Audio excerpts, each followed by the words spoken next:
Hey, Kyle here, Seagraves.com. Who pays closing costs, the buyer or the seller? So I'm going to guess if you're looking up this video that you're either buying a house or you're selling a house and trying to figure out what are these closing costs? How much do I have to pay? And is there any way on getting out of them as much as possible? So we're going to talk about who pays closing costs, what costs they pay, and why closing costs exist in the first place. So let's start there. Why in the world are there closing costs? If you're a buyer, you're already making a down payment. If you're a seller, you're trying to sell your house for as much money as possible. You've paid in equity into the property and got appreciation over time, and you want to hold on to that money as long as you can. Rightly so. So, why are there closing costs? Because real estate deals are really complex. Not only does it involve you as a buyer or a seller, but you're also having a legal team who's helping you, like some realtors. You're having title come in, you're having the county come in. You're involving a lot of different people to make sure that the deal gets closed. And so closing costs are kind of the sum of all of the third party costs that happen when you buy or sell real estate. Because it's not just you involved in the transaction. There's a realtor, there's a title agent, there might be an attorney, there's an insurance agent, there's the county. You have a lot of people involved. So all these people have to be paid in some way for their service. And that's what helps you close on the house and make sure that you're protected the entire way through. So that's why closing costs exist. So who pays the closing costs? First, let's go ahead and clear up what closing costs actually consist of. So closing costs for the buyer. On the buying side, up on the screen, I went ahead and put a couple example fees that you might run into if you're a buyer.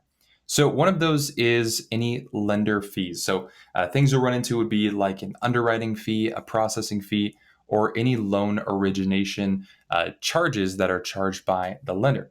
You might also run into an appraisal. An appraisal is about $500. You'll run into things like title search and insurance, recording fees, transfer taxes, prepaid, so you're paying your homeowner's insurance and interest up front, along with setting up your escrow account. So these are all the fees that are required to make sure that when you move in, everything is done, it's wrapped up for you. And these are not pointless costs. For example, things like insurance. You want to make sure that you have a full year of insurance up front so you're protected when you move in. Or title, so when you close on the house, you know that no one's going to come against that property with a claim or a lien. So that all protects you there. So that's on the buyer side, most of the costs you'll run into. You might be able to lower those by either negotiating those costs with things like insurance or title companies, or you might be able to get the seller to pay some of those costs down for you through what's called a seller concessions or a seller credit. So let's jump over here to the seller paid costs. So probably the biggest thing that will be a cost to you as a seller, as I almost knock over this coffee, one of the biggest costs to you as a seller is going to be paying off your current mortgage. If you have a mortgage on your house right now, that's going to be paid off at closing. So it will come out of the total cash that you would be getting from the sale of the property, right? So if you're selling for $200,000, but your mortgage is $150, right off the bat, you only have $50,000 left in the proceeds that you would be getting, not to mention any of the other costs that are associated. So you're paying off your mortgage. Also, the next biggest chunk that's going to come out of that is the realtor commissions. It's very common for the seller to pay both realtors. Normally, and I can't speak for every realtor, but normally that looks like 3% of the purchase price going to the buyer's realtor, 3% of the purchase price going towards the seller's realtor, or if you're the seller, your realtor. So that's going to be a pretty big chunk coming out just from those two items. After that, you might run into concessions for the buyer's closing costs, right? So the buyer is already coming with a down payment. Sometimes they don't have the money to pay all of the closing costs, or they want a little bit more flexibility in their budget. So sometimes what they'll do in the offer is ask the seller for some seller concessions. That way they can handle those closing costs a little bit better. And so that would be coming out of the bottom line if you're a seller. Then you'll run into some other fees that are going to be a lot less than those top 3 items, but you might run into things like transfer taxes. You might also run into tax proration. Often tax cycles are divided up either into annual payments or semi-annual payments. And so you would get current on your taxes if you didn't close on either those semi-annual dates or the annual dates.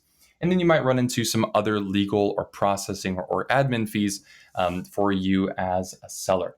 So ultimately, who pays closing costs? The short answer is both the buyer and the seller. No matter how it's getting arranged, those closing costs are getting paid for. Even if you're the buyer and you're getting some seller concessions, you're still paying for those closing costs, but they're getting put into your loan instead of just paid up for upfront. So hopefully that clears up a little bit of who's paying for these closing costs. Both people are paying for those closing costs. Where are you going to get these numbers from? If you are a buyer, your loan advisor should be able to give you an itemized list of all of the costs and fees going into that loan. If you're a seller, talk with your real estate agent. They'll be able to give you what's called a net sheet. And the net sheet is going to show you the asking price that you're going to ask a buyer to purchase your home for, what the mortgage payoff will look like, what all those fees are going to look like itemized out. That way you know what the check is going to look like. When you walk away from closing, how much are you getting? Same thing with the buyers. Your mortgage advisor should be able to run through those numbers for you so you know what check you're bringing to closing. All right. Well, thanks so much for watching this video. If you have any other questions, let me know. Enjoy your day. Be well.